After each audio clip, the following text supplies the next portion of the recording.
Abacuque, o capítulo 2, verso 1 e 4. Tá bom? Profeta Abacuque. Nós já meditamos neste profeta. Capítulo 2, versos 1 a 4. Abacuque está lá depois de Naum. A gente fala assim, não ajudou nada, né? Abacuque, capítulo 2, do verso 1 ao 4.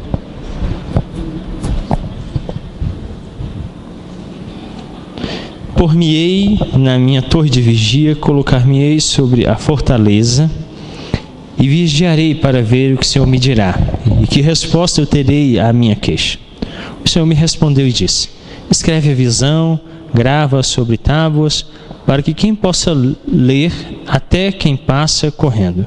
Porque a visão ainda está para cumprir-se no tempo determinado, mas se apressa para o fim e não lhe falhará. Se tardar, espera-o, porque certamente virá, não tardará. Eis o soberbo, sua alma não é reta nele, mas o justo viverá pela fé. Esse é o versículo mais conhecido de todos vocês. Ele é citado novamente lá em Romanos 1,17, com alusão em Gálatas 3,11, Hebreus 10, os versos 38 e 39 também. Certamente vocês o devem ter de cor. O justo viverá pela sua fé. Ele não vive por vista, mas vive por fé. Hoje nós vamos tratar do sola fide. Os solas indicam situações que nós cremos que somente ela é possível para a realização completa do Evangelho. Por exemplo, sola gratia, só é possível ser salvo pela graça, não tem outro meio. Não se é salvo por obras, não se é salvo por esforço. Solo Christus, somente por Cristo. Não há um outro meio de ser salvo senão na pessoa e obra redentora de Cristo. Soli Deo glória, tudo deve ser para a glória de Deus. Tudo, quer comais, quer bebais ou qualquer outra coisa que vocês fizerem, façam para a glória de Deus. Então, sola fide, só pela fé. Isso foi uma grande discussão na Reforma Protestante, porque a Igreja Católica Romana, ainda até os dias de hoje, ensina que a fé não salva, mas são as obras. O que eu faço é que me salva.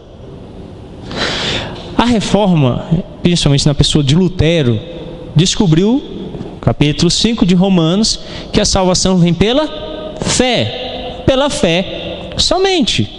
Então Lutero designou a epístola de Tiago como uma epístola de palha, deve ser queimada. A ideia até foi retirar ela da Bíblia, porque Tiago contradiz isso, dizendo que tem que ter obra, porque sem obra não há fé. Mas Lutero esqueceu de entender que as obras em Tiago são consequência da fé. Elas não produzem fé, elas são produzidas pela fé. Você consegue entender isso? Fé produz obras.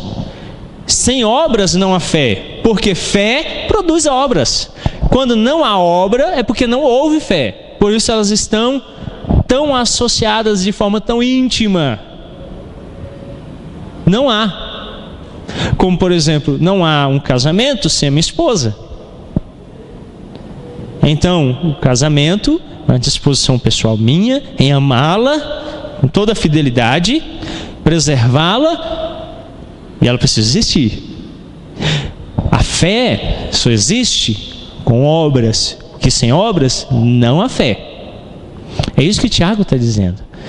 E Lutero tinha medo de que, por causa do pensamento católico, os crentes voltassem a viver pela obra. Mas nós sabemos que elas estão associadas porque uma é consequência da outra. Então elas se unem indistintivamente. Todos os reformadores se levantaram vigorosamente contra a doutrina da salvação pelas obras, ou pelos méritos, ou da colaboração com Deus na salvação. Algumas situações. Primeiro, os reformadores disseram: obra não salva, então se eu produzir obras, eu não vou ser salvo. Eu sou salvo e produzo obras. Nosso versículo-chave desse ano, alguém sabe dizer de cor?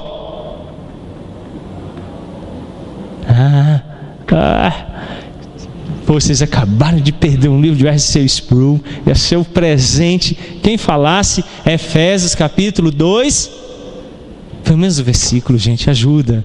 Vai. Não, 11 não. Chutou assim, bateu na trave, saiu assim pro lado de fora. Rapaz, quem é o pastor de vocês? Sou eu. 10. Aí olhou no boletim, não vale colar. O que diz lá? Feituras?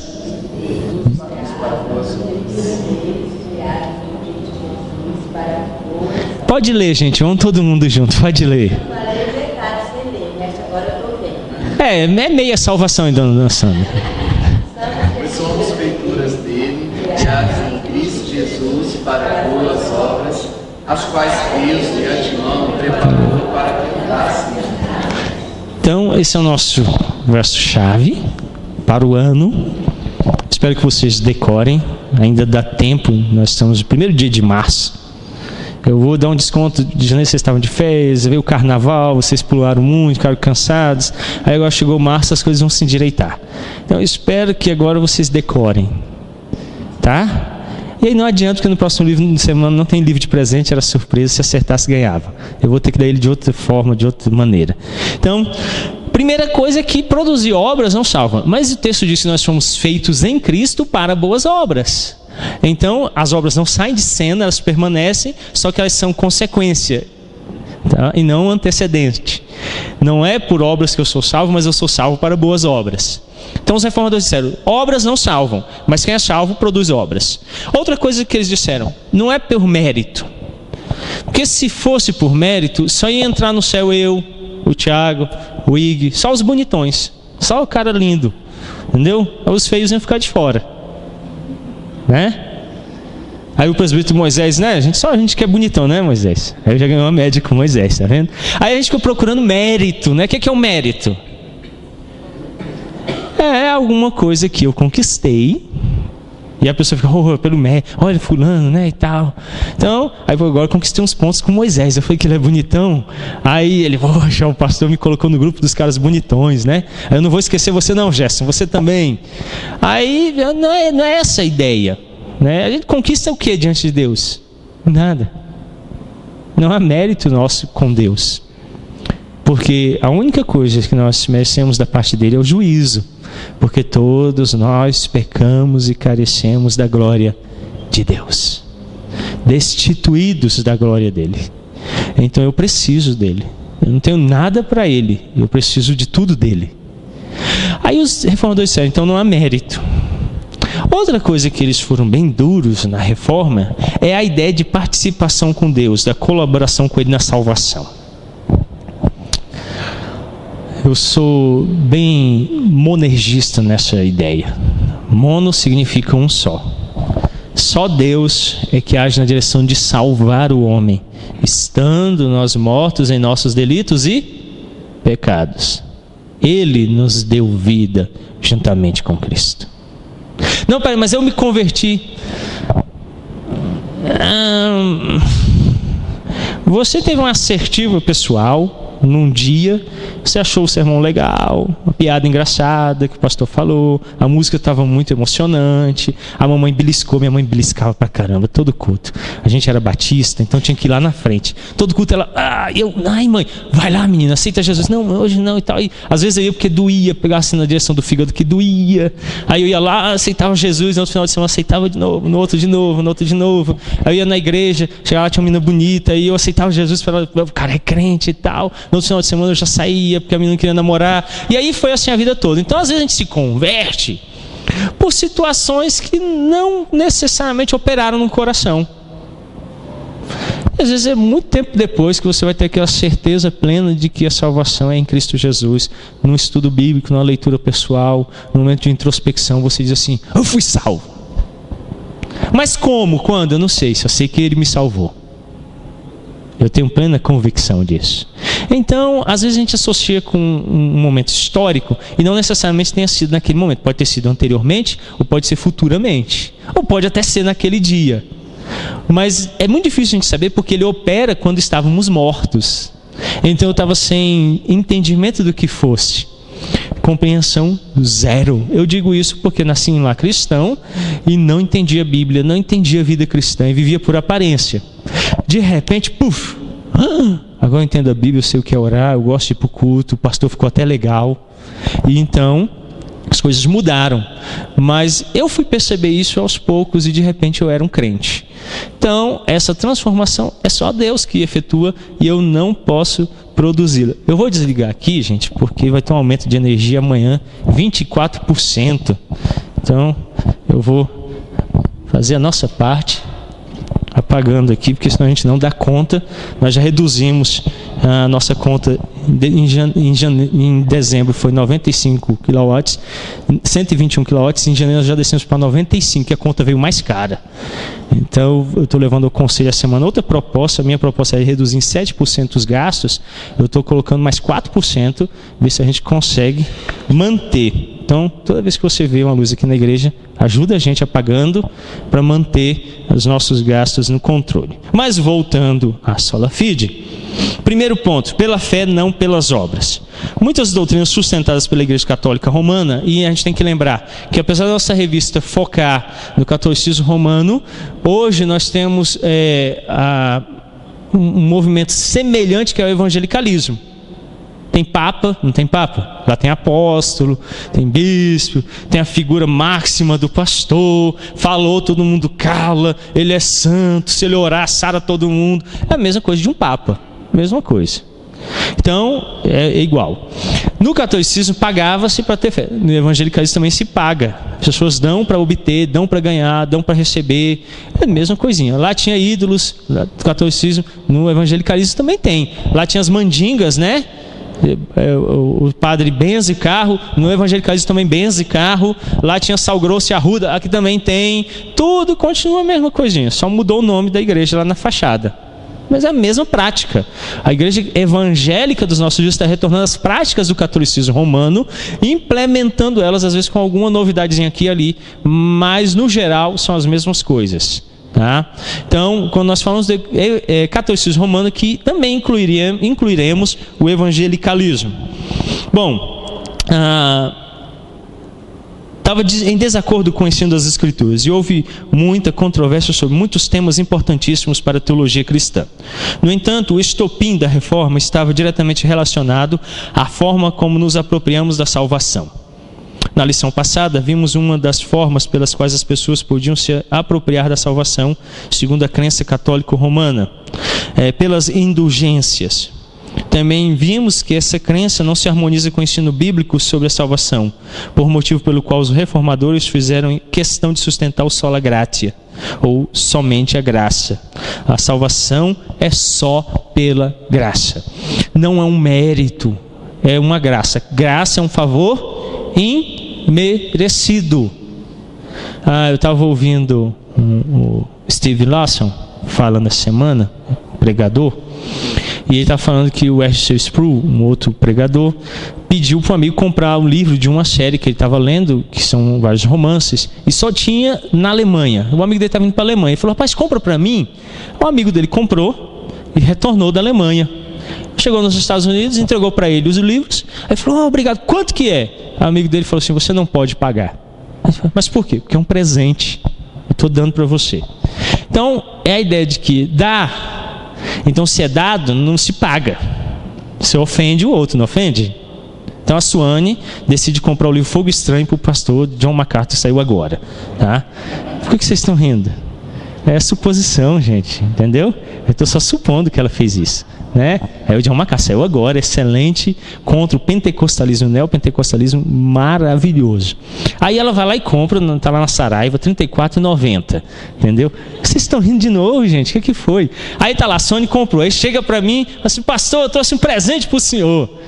Aí eu recebo e falo assim: quanto foi? O que vocês acham que vai acontecer com ela? O senhor espera um pouquinho que eu vou ligar para o Tony. Tony, vem aqui dar um murro no olho do pastor para mim, porque me ofendeu, porque ele me deixou chateado. Eu comprei um presente, trago para ele e pergunto para mim quanto foi. Ela está dando, então o que eu tenho que fazer? Só receber. Não tem que devolver dinheiro, não tem que perguntar quanto foi.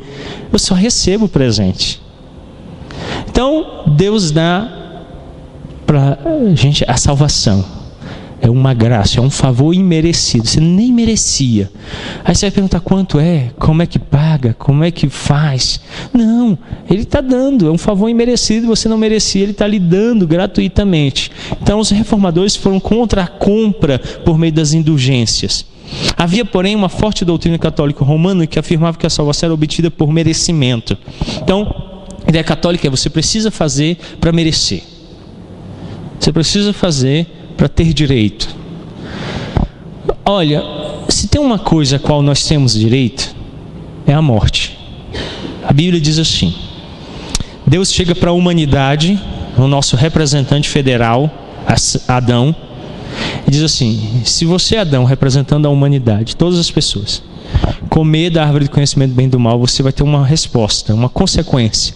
O salário do pecado é a morte. O resultado do esforço do pecado é a morte. Então, quando você trabalha, você ganha um salário. Quando você peca, você recebe um salário. É a morte. Se comerem, vocês morrerão. O que nós fizemos em Adão? Comemos. O que nós temos então por direito? Morrer. Mas Deus, sendo rico em misericórdia, lembram? Efésios, nós vimos. Hoje nós vamos ver isso de novo. Mas Deus, esse mas vai voltar hoje novamente, sendo rico em misericórdia, fez o quê? Nos salva. Uma graça, um favor imerecido. A teologia de Adão, que ele criou, que era arminiana, diz o seguinte: eu tenho que fazer alguma coisa. Viu Adão que estava nu. A nudez não é só estar despido, porque despido ele já estava há muito tempo. É vergonha. Eu sei isso porque um dia eu estava na casa da minha avó, 17 anos. Feliz, tomei banho lá secando, né? Aí minha tia mais velha de todas abriu a porta. Aí eu, cobre aqui, cobre ali, cobre acolá, não sabe onde cobre, né? Por quê? Sua tia, a mais velha, a irmã mais velha da sua mãe, entra e você está todo peladão lá no quarto, o que você faz? Tia, morre de vergonha. Morre de vergonha. Então a vergonha é a exposição de quem eu sou, daquilo que não deveria ser exposto. A minha tia mais velha não tem que ver minha nudez, então eu tenho vergonha disso. Então o que não é para ser exposto me envergonha. Aí de repente Adão está expondo o que ele era, o que? Egoísta, desobediente a Deus. Aí ele vê e tem vergonha. O que ele faz? Foge de Deus. Então o pecado causa separação entre nós e nosso Deus. Qual é a ideia de Adão? Então Adão tem uma ideia fantástica: produzir uma religião, o arminianismo. Adão mesmo cozeu para si roupas feitas de folhas de figueira. Eu fico imaginando o modelo: bag, semi-bag, como é que foi? Tradicional, reto, boca de sino. Ele fez a roupa. Deve ter dado um trabalho costurar folha, sem linha, sem agulha, sem overlock, né? Simplesmente pegou as folhas lá e fez uma roupa. Deve ter dado um trabalho que vocês não imaginam tanto. Aí vestiu. O que ele descobriu depois que ele estava vestido? Que ele continuava com vergonha de Deus. Deus vem e ele se esconde. Mas ele não está vestido, por que ele se escondeu? Porque ele continua nu. A obra dele não cobriu ele. E aí Deus diz assim: Adão, quem mostrou que você estava nu? E aí então Deus vai e produz para ele roupas que verdadeiramente o cobrem. Como? Mata um animal. O sangue é derramado, porque não tira a pele com um animal vivo. Matou. Depois que ele estava morto, tira a pele e veste Adão. Agora Adão está vestido porque sangue foi derramado. Se peca, tem que derramar sangue. Hebreus 9, 22. Porque sem derramamento de sangue não há remissão de pecados. Porque quando o sangue foi derramado, verdadeiramente foi pago o preço. Agora ele foi vestido. Mas quem é que derramou sangue? Deus. E ele institui então o sacrifício. Pelo derramamento de sangue de um inocente, vocês são vestidos. Mas é temporário. Porque bode não vale gente, ovelha não vale gente. até o dia que o próprio Cristo, a imagem de um homem perfeito, morre por nós, o justo pelos pecadores, o nosso Cordeiro Pascual, o sangue verdadeiramente agora nos veste e nos lava dos nossos pecados. Então a religião dele não produziu o esperado, deu trabalho, mas não produziu o esperado. Então não é a religião que produz, é Deus. Então a minha religião não deve produzir nada para agradar a Deus, só Deus agrada a Ele. Então a minha religião deve ser um reflexo da obra de Deus em mim, porque aí Ele vai se agradar. Então entenderam que não pode ser por méritos nem por obras. Primeiro, então eles tratavam das ações de caridade. Não há dúvida de que a ação em favor do necessitado é uma parte importante da religião cristã, Tiago 1,27 e 1 João 3,17. A teologia reformada não negligencia a importância do socorro ao necessitado e entende que não prestar esse socorro seria negligenciar o claro ensino da Escritura. No entanto, ela rejeita a associação desse dever cristão com a aquisição de salvação. Então, vocês não sabem o tanto que isso acontece. Às vezes o tesoureiro me chama e fala assim: pastor, vem aqui, ó, o irmão fulano deu esse valor aqui altíssimo. Eu vou lá, olho e falo assim: fugiu do normal, né? Aí você procura o irmão, ele: não, pastor, olha, eu tinha que dar uma oferta melhor e tal. Por quê? Essa semana eu pequei demais. A gente que tenta, né, comprar, né? Vai lá, pega, vem dar um dízimo maior. Então o cara chega e diz: pastor, tem alguma coisa para eu fazer? Tem alguma coisa para eu fazer? Fala: calma, irmão. Não, hoje não tem não. É quinta-feira, eu estou só aqui atendendo. Não, pastor, tem que fazer alguma coisa, tem que fazer uma coisa na igreja. Rapaz, calma aí, você está aqui, tem 10 anos, você é membro da igreja, nunca fez nada. Não é porque eu tenho que fazer uma coisa para Deus, porque eu não estou fazendo nada. Não, calma aí, da onde surgiu essa resolução imediata? Você tem que fazer alguma coisa. Não é porque aí você vai descobrir que o cara estava pecando, vivendo sem Deus. Aí ele quer, de uma hora para outra, agradar a Deus fazendo um monte de coisa. Deus não pode ser comprado. Deus não deseja isso. Então as ações de caridade devem ser um fruto natural do seu coração. Essa semana eu estava vendo, nós temos, os missionários estão no Oriente Médio. Ao total 6. Dos 6, 5 têm filhos entre 1 ano de idade e 9 anos de idade. Todos os 6 não podem ter a identidade revelada, nem o lugar onde estão, porque podem sofrer de imediato uma agressão do Estado Islâmico. Dentre eles o reverendo Patrick, o qual nós oramos aqui em Escola Bíblica Dominical, concordando que o enviaríamos para lá. Com um filhinho de 5 anos e uma de um ano de idade, ele está vivendo lá entre aquelas pessoas que desejam matá-lo por causa da fé dele. Eu pergunto se, desde o dia que nós o enviamos até hoje, quantas vezes você orou por ele? Isso era o mínimo. Mas eu pergunto se você já consultou se ele está precisando de alguma coisa lá. Esses dias eu falei com ele e ele falou assim: olha, eu estou precisando de tanta coisa. Porque ele saiu daqui com um salário de $1.500, que dava de R$1.500, que dava cerca de $500. E hoje ele está recebendo $300, porque o dólar aumentou. E tudo que ele compra continua o mesmo preço. E o que nós continuamos mandando para ele é o mesmo valor que nós enviávamos. Mas o dólar está em R$3. Quando ele saiu daqui, estava bem mais baixo do que isso. Bem mais baixo. E ele está carecendo de tudo. E as boas obras fazem parte da nossa vida. Elas não vão salvar você, mas elas mostram que você é salvo. Então eu fico com o coração extremamente dolorido em saber, e olha como eu tenho meditado nisso nos últimos dias, o desejo de ir trabalhar. Se eu não tivesse comprometido com esta igreja, eu não sei se eu já não estaria lá no Oriente Médio, trabalhando talvez no Iraque, pela conversão e a salvação daqueles que ainda não conheceram a Cristo. E sofrendo junto com aqueles meus irmãos lá que essa semana eu estava ouvindo testemunho do irmão de um daqueles 21 cristãos que foram decapitados lá.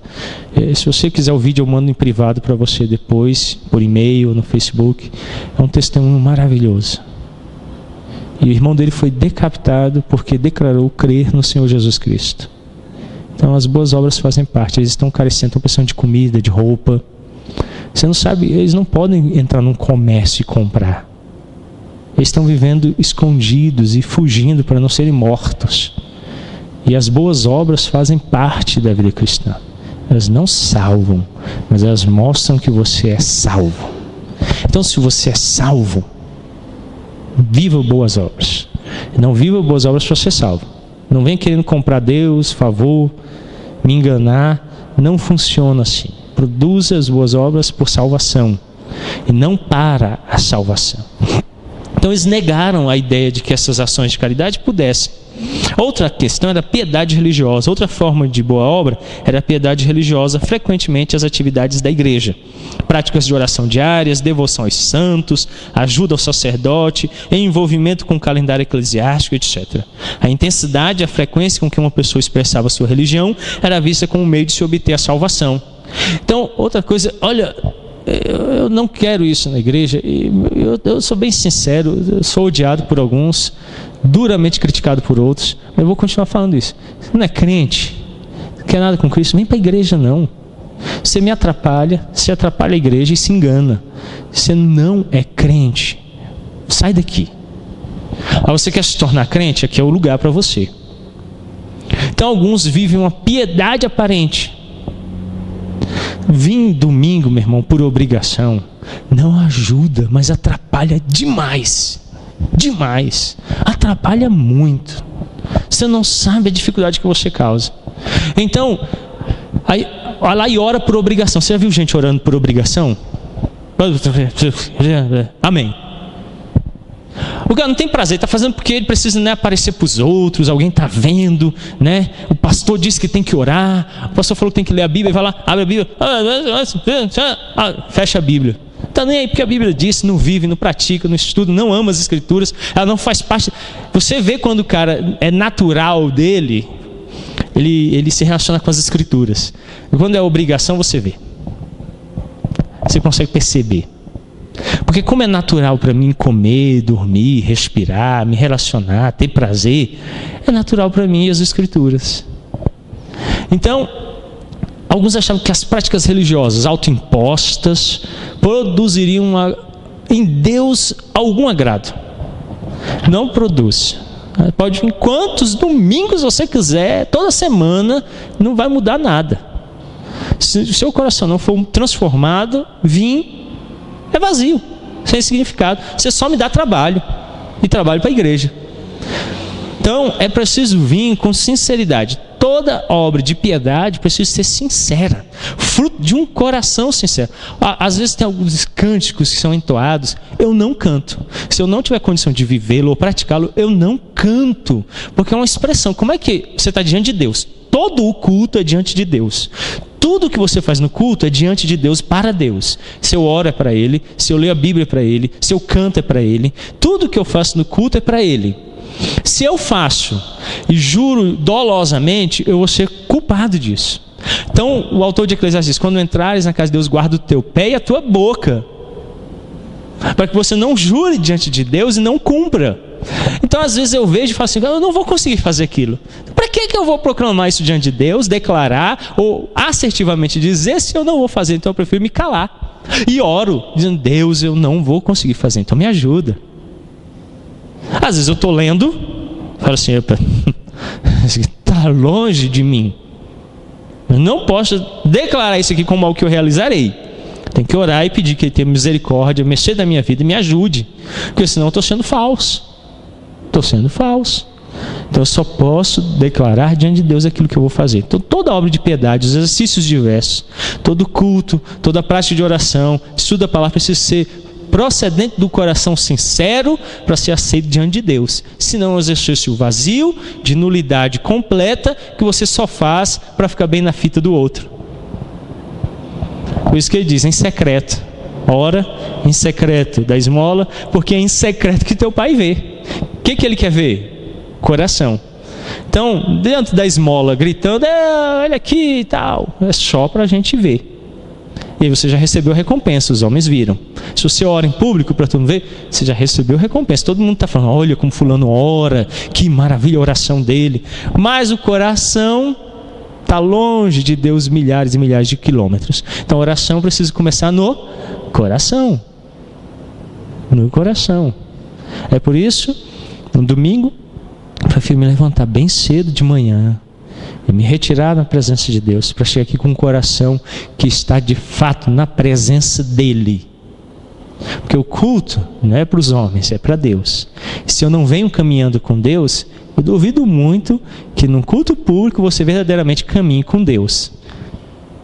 Duvido. Com barulho, gente mexendo, não sei o que, o outro fala, o celular toca, acaba a bateria do microfone do pastor e não sei o que. Você nunca vai se aproximar de Deus nesse estado. Lá no secreto você convive com Ele em toda a intimidade. Hoje eu vou falar um pouquinho disso à noite.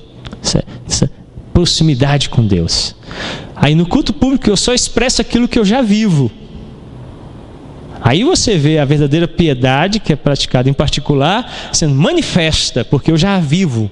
Eu não posso vivê-la aqui. Eu não posso criar intimidade com minha esposa aqui. Eu tenho que criar intimidade com ela lá no meu quarto, na minha casa, em secreto. E aí ela se expressa aqui. Aí o carinho, a proximidade, os olhares, os gestos, tudo isso se manifesta notoriamente aos homens. Mas ela começa lá no quarto. Porque se eu fizer isso aqui, vai soar falso, vai ser hipócrita. E ela mesma vai se apartar de mim, porque ela vai dizer na frente dos outros me ama, mas em secreto me repudia. Vocês conseguiram perceber? Então, ela não pode ser um exercício vazio de piedade como os católicos faziam. Então, a própria expressão cultural do nosso país mostra isso. O carnaval é a festa da carne. Se esbalda na carne. Peque o quanto você puder, porque depois vem a quaresma. Nem carne pode comer. E aí então o católico cai no pecado e depois vive como se fosse santo. Tem muito crente assim, vocês não sabem o tanto de crente que vive no pecado todos os dias, aí depois chega no domingo e quer ser santo. E aí faz exercícios de piedade como se isso fosse agradar a Deus, conquistar Deus. Então, olha, vocês não sabem o exercício que eu faço para dizimar. Dizimar. É difícil. É difícil. Então eu tenho que tratar o meu coração antes de dizimar. Não posso vir aqui no domingo e dar, porque ele se torna destituído de significado. Lembram de Jesus? Se assenta na escadaria do templo, fica olhando o pessoal dar o dízimo. Aí tinha um buraquinho assim numa parede do templo de Jerusalém. Tinha um buraco assim, desse tamanho, assim, dessa largura. E um cano de cobre que caía dentro de um cofre de cobre, que só o sacerdote tinha acesso por dentro do templo.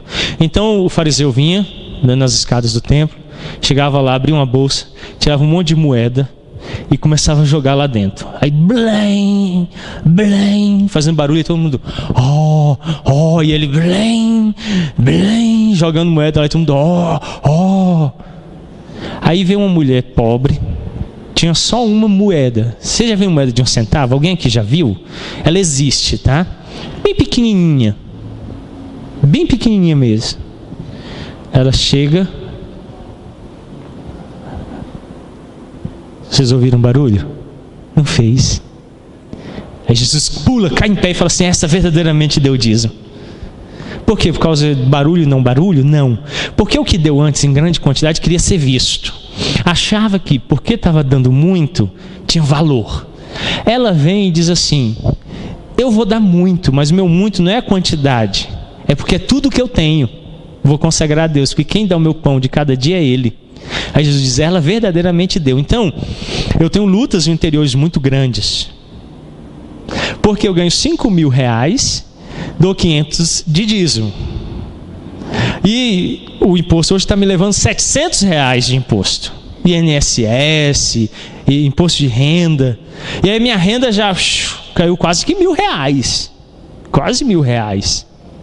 Aí eu tenho a prestação do carro, aí eu tenho aquilo, tem 2 meninos que estudam, tenho uma esposa, tem isso, tem aquilo, compra livros, se compra 5 livros dá 200 reais, e às vezes 5 não dá, porque eu preciso de 15 para fazer o estudo, e aí eu fico apertado, e aí eu entro numa luta para dizer assim: poxa, se eu der 400 esse mês, se eu der 300, né? Poxa, 200 ia ser tão bom, 100 reais, né? Ia ser o ideal, mas 50, vocês conhecem a história dos 2 meninos que, do menino ganhou 2 moedas, né? Está indo para a igreja, a mãe dele falou: então, João, uma moeda de R$1, você compra um picolé. E outra moeda de R$1 para você dar de oferta na igreja. E tá bom, mamãe, saiu com as 2 na mão.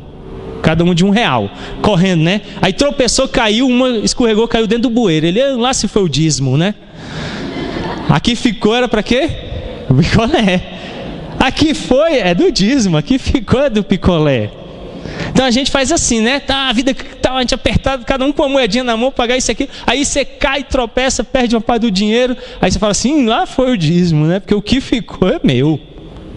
Então eu luto para dizer assim, Deus, antes de qualquer coisa, eu tenho que separar não por obrigação, não para notoriedade, mas porque o meu coração tem que ser um coração dependente de Ti.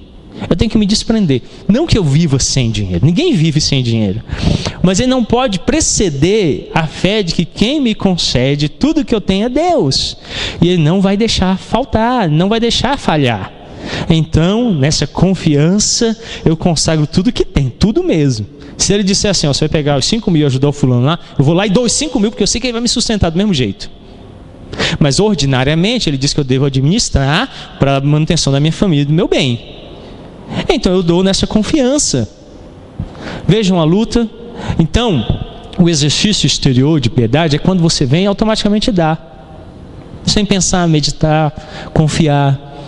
Tá nem aí se Deus deu ou não deu, se cuidou ou não cuidou, não quer confiar nem, não tem fé nele. Se faltar amanhã você morre. Se perder o emprego, tem gente que literalmente tira a vida. Acabou tudo! Mas eu falei, e Deus? Ele não dá o pão de cada dia? Você não orou isso? Ele não é o Pai Celestial que cuida de nós? Então veja como a piedade, o exercício religioso, ele não é aparente, mas ele é interior. E é claro que ele vai se manifestar exteriormente nesse exercício, mas ele começa no coração.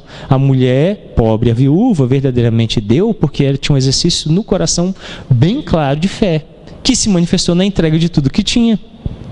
Então o seu exercício interior é que vai refletir no exercício exterior. O exercício exterior nunca vai refletir no interior. Então não adianta você chegar aqui e dar R$1 milhão para a igreja e o coração continuar sem crer em Deus, que não vai ter significado nenhum. Nenhum. Se você der R$1 e o seu coração for transformado na presença de Deus, olha que maravilhas operou o Senhor. Então esse exercício espiritual exterior que os católicos faziam pela piedade religiosa aparente não produzia salvação. Letra C. Salvos pela graça mediante a fé. Contra a doutrina da salvação pelo mérito, a teologia reformada afirma que somos salvos pela graça mediante a fé. Nenhum de nós tem méritos para barganhar com Deus. Somos todos pecadores. Por isso, tudo o que merecemos é a morte, que é o salário devido ao nosso pecado. Romanos 6, 23. Mas se não somos salvos pelas indulgências, como vimos na lição anterior, nem pela prática da caridade, nem pela piedade religiosa, nem por qualquer mérito que porventura pudermos imaginar ter, como nos apropriamos da salvação oferecida por Deus?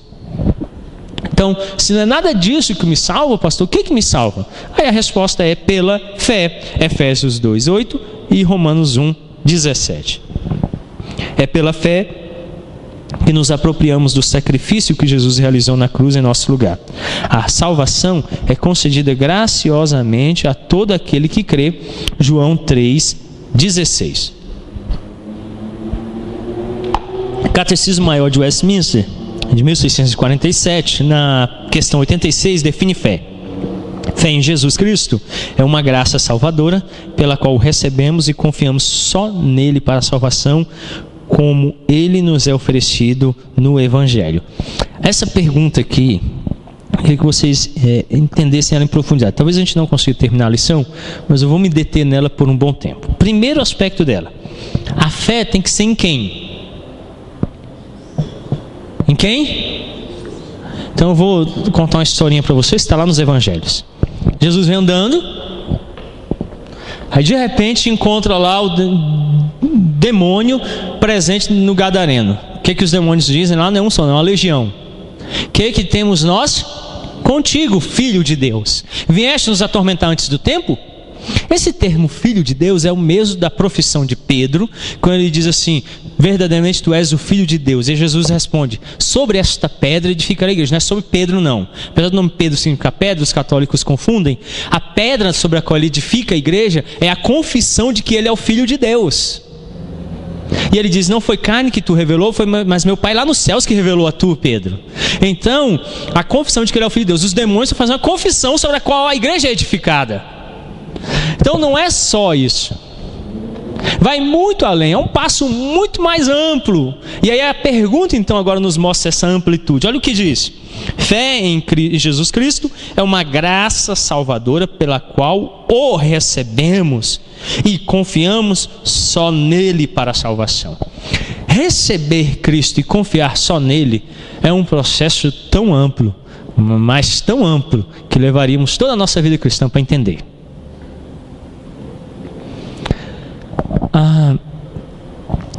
Vocês já perceberam que sem Cristo não estaríamos aqui?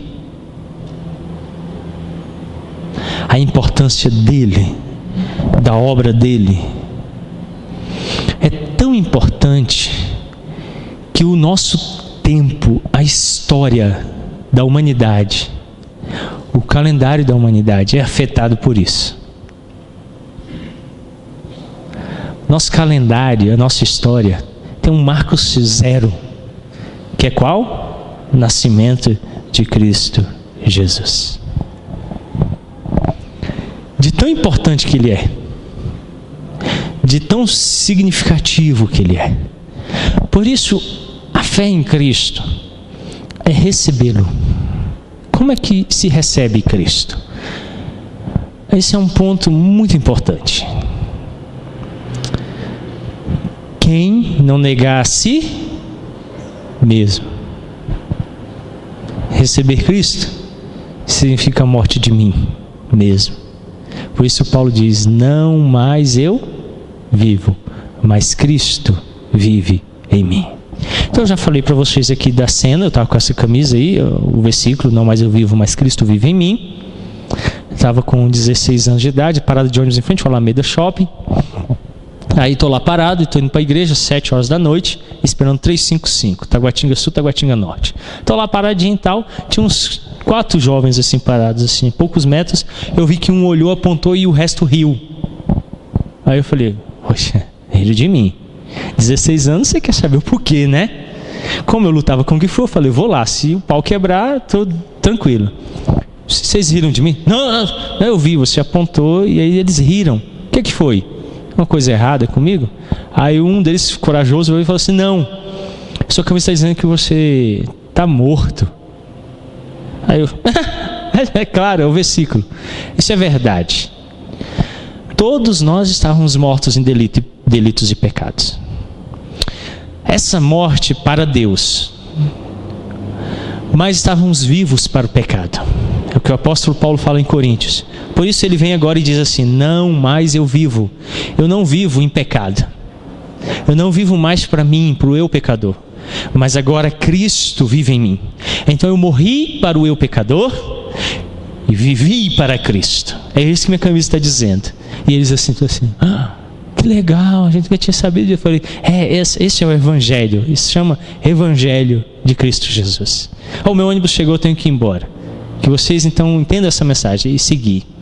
A ideia é essa: receber Cristo é passar a ser um cristão, um pequeno Cristo, um seguidor de Cristo. Não mais eu vivo, mas Cristo vive em mim. É quando eu nego a mim mesmo e morro para mim mesmo e Cristo passa a viver em mim.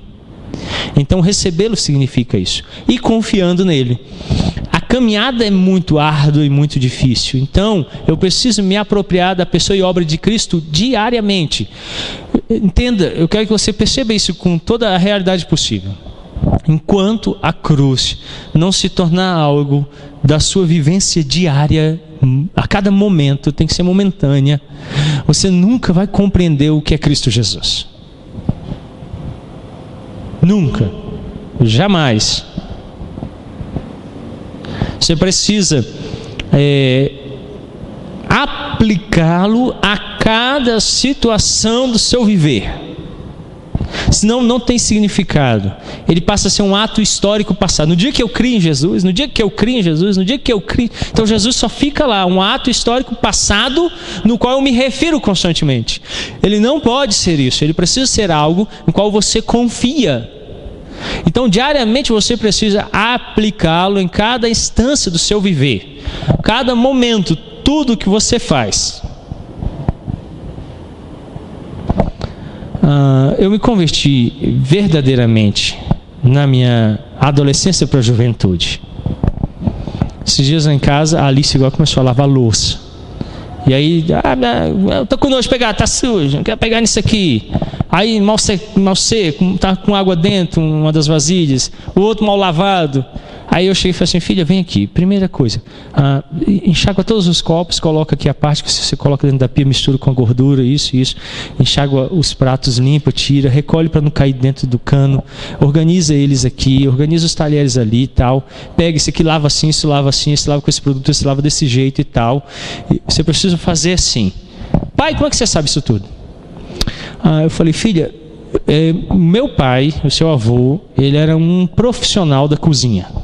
Era um taifeiro. Ele serviu 3 presidentes da República. Ele recebeu 2 medalhas por causa disso. Ele era um dos únicos taifeiros que no voo do avião presidencial, ele continuava servindo as bebidas, mesmo quando tinha turbulência, e não derramava. Ele fazia tudo com excelência. Todo jantar, o Figueiredo, o Collor e qualquer um dos presidentes o convidar para fazer, ele fazia com maestria. Papai aprendeu a lavar louças com o vovô, e lavar louça para a honra e a glória de Deus significa lavar da melhor forma possível, mesmo que ninguém nunca veja. Se vocês não sabem disso, a Estátua da Liberdade, vocês sabem o que é a Estátua da Liberdade?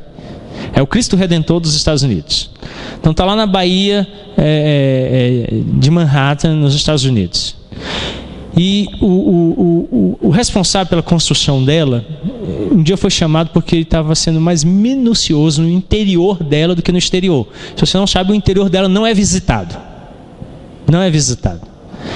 E aí o pessoal falou, por que você é mais minucioso no interior? As pessoas não vão ver do que no exterior que as pessoas vão ver. E ele então respondeu, porque Deus está vendo o que eu faço.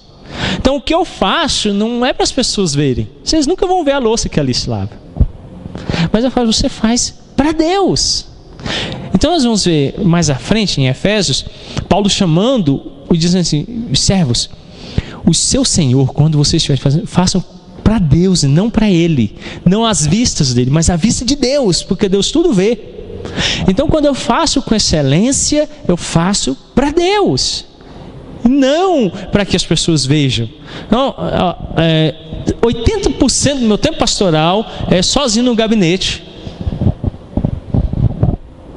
Então, sunga no gabinete, fica tomando sol na área da igreja, pé pro alto, assistindo seriado a semana toda, vendo filme, tomando Coca-Cola tranquilão. Assim que eu vou fazer? Não, Deus está vendo. Deus está vendo. Cada minuto que eu passo ali sozinho, agora me esqueci o nome da revista, uma revista norte-americana, a segunda profissão mais solitária depois do vigia noturno é o pastorado. Porque grande parte do tempo eu passo entre eu e Deus. Por isso os apóstolos disseram quando os diáconos foram instituídos, a nós cumpre pregar a palavra e orar. É a principal tarefa do ministro. A principal tarefa dele.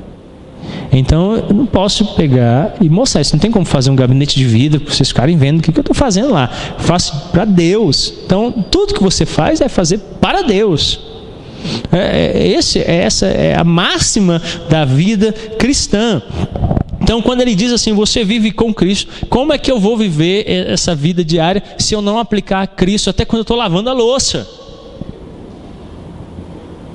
Quando eu estou lavando a louça, eu posso dar uma enganada, maquiar, fazer mal feito, ludibriar. Afinal de contas, eu só estou lavando louça. Mas eu sei que todas as coisas devem ser para a glória de Deus. Quando eu estou fazendo, eu preciso de Cristo, porque o meu coração precisa ser quebrantado. Eu preciso entender que as tarefas domésticas são importantes para a manutenção da família, para o bem-estar da família, para a honra e glória de Deus. Então meu coração precisa ser humilhado. Confiar em Cristo significa aplicá-lo a cada instante, como Ele nos é oferecido no Evangelho. Vocês às vezes perdem a ideia, porque o termo evangelho é um termo transliterado do grego. No grego o termo é evangelium, que vem também do Antigo Testamento. Esse termo, ele traduzido significa uma boa nova, uma boa notícia. Qual é a notícia ruim? Nós estávamos mortos em nossos delitos e pecados. O salário do pecado é a morte. Alguém de vocês aqui encontrou solução para a morte? Me diga. Não, nós não temos. Qual é a solução que ele nos oferece? Cristo Jesus. Essa é a boa nova. Então, toda vez que a morte se manifesta na minha vida, o que é morte? Salário do pecado. Toda vez que eu peco, qual é a consequência que eu tenho? Morte. Qual é a solução? O Evangelho. A boa notícia é Cristo. Então, eu preciso aplicar Cristo diariamente ao meu viver. Diariamente ao meu viver. Tudo que eu faço eu tenho que incluir Cristo, aplicar a redenção de Cristo naquilo para redimir a minha relação pecaminosa com o mundo e comigo mesmo, a fim de que ela se transforme na pessoa de Cristo Jesus. Então, essa é a ideia. Avancemos então. Ponto 2. Muito mais do que o formalismo. Outra controvérsia a respeito da fé se refere à própria natureza da fé. É comum as pessoas imaginarem que fé e formalismo religioso são a mesma coisa. Esse erro foi cometido na Idade Média, quando as pessoas viam um homem frequentemente aos trabalhos da igreja e zeloso no cumprimento de seus deveres religiosos e imaginavam, aí está um homem de fé. No entanto, por mais importante que seja o zelo religioso, a fé é muito mais do que isso. Então, às vezes, algumas pessoas acham que fulano vai muito para a igreja, ele é crente, né? O pastor é um poço profundo de santidade. De santidade não, é de pecado. E põe fundo nisso, né? Não, aquele é pastor, não, porque eu sou pastor, não sou nada mais. Sou igual você em todos os aspectos, todinhos, tá bom? Todos. Então, às vezes a gente tem essa ideia, né? Rapaz, o Tiago, quando ele soa hino, né? O pessoal, o Tiago toca o teclado. Se o Tiago toca o teclado da igreja, né? Quando a dona Erundina fala assim, Tiago, ele responde com um versículo bíblico: o Senhor é meu pastor, nada me faltará, mamãe, né? Aí ela acabou de dar uma olhada ali pro Tiago e falou assim: Tiago, não é assim não, né? Não é assim. Não é só porque o Tiago está tocando na igreja que ele é santo. Então, às vezes a gente tem essa ideia, a gente reduz e fala assim: não, o fulano deve ser um poço de santidade, porque ele vem no culto da terça-feira, né? Quem vem no culto da terça-feira é o santo, né? Porque na terça-feira é muito difícil. Não, a gente não pode fazer isso. Por mais que sejam expressões de uma fé verdadeira, nossa religiosidade, nossas práticas, nossas atitudes, elas não significam que sejamos, porque dá para enganar, dá para iludir. Então nós precisamos ter uma fé que produz obras, porque obras sem fé não tem valor, e fé sem obras também não tem valor. Então, a fé foi secularizada. Ponto 3. Outro problema com o qual nos deparamos atualmente é a secularização da fé. Esse é o nome que se dá à fé que é de tal modo influenciada pelos valores e posturas deste mundo caído, que acaba ficando irreconhecível. O fenômeno da secularização da fé se apresenta em duas formas distintas. Primeiro, o formalismo religioso. Nessa forma de secularização, os aspectos externos da prática religiosa são preservados, mas seu conteúdo espiritual é esvaziado. Então, eu já falei sobre alguns deles aqui. Por exemplo, o dízimo. Tem que dar o dízimo, mas não tem coração transformado. Não tem um coração transformado. Então, eu lembro que tem a reunião de oração, mas eu não obrigo ninguém a ir. Ninguém a ir. Porque senão... vamos lá, vamos tornar isso aqui bem prático. De repente alguém decide fazer uma festa de aniversário para o pastor, que vai ser no dia 8 de maio. Não que vocês queiram anotar aí não, mas é só para não esquecer. Então tá lá, brincadeirinha. Tá lá, dia 8 de maio, uma festa, né, pastor? Aí a dona Nilda, a vizinha do pastor, se anima, vamos fazer uma festa e tal. Chega na Ellen, estou meio ocupado. Não, mas tem que vir, Ellen. Tá bom, eu vou vir. Aí pela resposta dela, vocês já viram que não está querendo vir na festa do pastor, né? É uma suposição, porque eu sei que a Ellen vai querer vir. Aí tá lá, e Ellen vem. A Nilda pegou tanto no meu pé, ficou ligando para minha mãe, eu vou nessa festa. Aí chega na festa, tá lá a Ellen. Poxa, essa festa não acaba, toda hora pro relógio, resmunga, né? Então tem que ir embora e tal, não sei o que. Alguém chega e pede um favor, Ellen, carrega as bandejas de refrigerante. Tá bom, tem outro jeito, né? Aí vem, derrama, né, a bandeja que tá fazendo de mau gosto. A gente consegue ver que a pessoa não quer, não consegue ver? Ela não fica resmungando toda hora, olha pro relógio, vai fazer, derrama, não quer e tal. Então, vai lá para a reunião de oração. O pastor disse que tem que ir. Aí vem o crente. Tinha que vir para essa reunião não acaba, reunião demorada, e o pastor não para de falar. E agora eu vou orar esse tanto de gente e tal, não sei o que, né? Quando você é criança, você sabe como é que é a reunião de oração, né? Você dorme, acorda, e o povo ainda está orando, né? E sempre tem aquela irmãzinha que vai orar, vai falar assim: oh, o tomate está tão caro, irmã, ora aí para o tomate abaixar. Tá bom, oh Deus, abaixa o preço do tomate. Aquele senhor que vende a semente e tal, o cara que transporta a semente no caminhão, sai lá do Nordeste, aí vem aqui para o Mato Grosso com a semente, aí chega lá, ela vende a semente para o cara na loja, o cara da loja vende a semente, ela vai todo o processo, né? Até o que planta, colhe, aí vende de novo para o outro, aí leva para fora, vira o tomate, volta para o mercado, o cara que põe no mercado, põe na estante, o outro que vem, compra, vende, aí você fica assim: não vai parar de orar nunca. Isso torna a reunião desagradável a Deus. Eu tenho certeza que se eu chegasse à minha festa, a dona Nilda ia dizer: eu vim na festa, chamei até ela, eu olhava para ela, essa hora não passa, tá? Eu ia falar assim: poxa, não queria vir, né? Achei melhor não ter chamado. Eu não quero ninguém aqui obrigado. Aí vai lá orar e Deus está lá olhando a reunião de oração e o cara está lá: por que eu vim nessa reunião? Devia ter vindo, o pastor disse que tem que vir, né? Então é melhor que não vá. Eu estou sendo sincero de novo. Quer ir? Não vai. Você vai atrapalhar o nosso culto sincero. Você quer ir? Então vá. Você não quer? Não vai mesmo não. Fica em casa, é melhor. Porque essa falta de sinceridade atrapalha. E aí o formalismo religioso eu assumo a forma, mas não o conteúdo. É igual o pote de sorvete no congelador, né? Você chega 3 horas da tarde, o calor de rachar abre.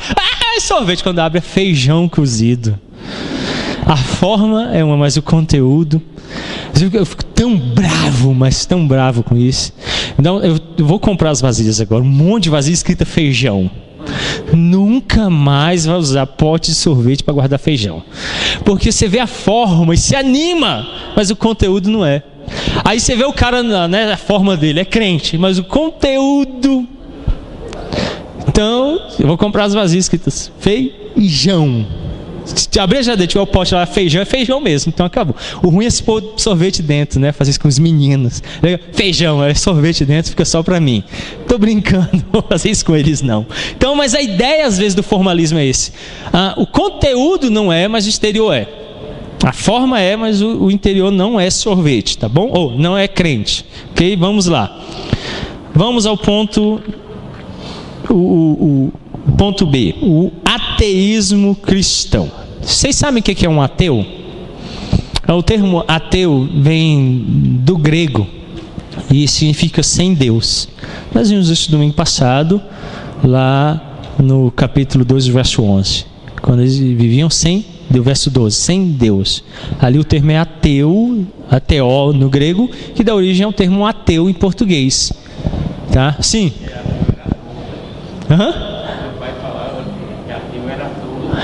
Realmente ele está à toa na vida, né? Caminhando sem Deus. Vamos pensar então nessa ideia do ateísmo cristão. O que seria isso?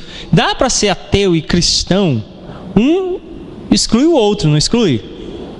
Então vamos entender aí. A segunda forma pela qual o fenômeno de secularização da fé pode ser percebido é por meio do que podemos chamar de ateísmo cristão. Se no formalismo os aspectos externos da fé podiam ser vistos, no ateísmo cristão, nem mesmo esses aspectos externos podem ser vistos com facilidade.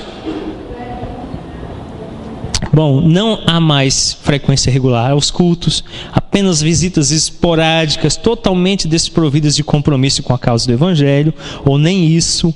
O comportamento social em nada difere do comportamento de um não regenerado.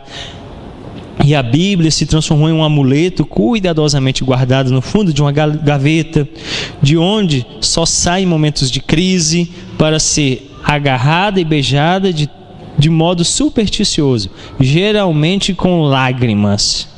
Vamos pensar aqui então sobre o ateísmo cristão. Todos nós, em maior ou menor grau, expressamos uma forma de ateísmo cristão. Vocês creem que todas as coisas cooperam para o bem daqueles que amam a Deus?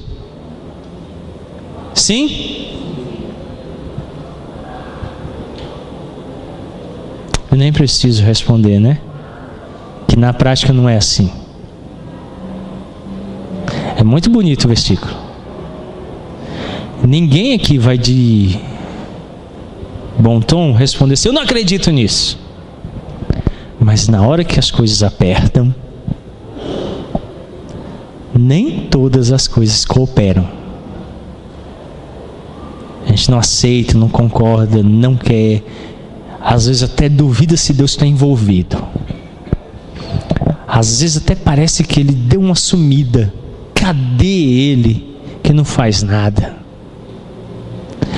O ateísmo cristão é uma manifestação, às vezes desapercebida, de que o que professamos não estamos praticando. Vocês amam a Deus? Acima de todas as coisas? Precisa responder. Sei que é difícil. Tem muita coisa que está concorrendo com Ele. Tem um bocado de coisa que está ultrapassando Ele. Tem um monte de coisa que tomou o lugar dEle. Você quer tornar mais amplo isso? Você ora todo dia. Você lê a Bíblia com fé todo dia. Você faz culto a Deus no seu lar todo dia.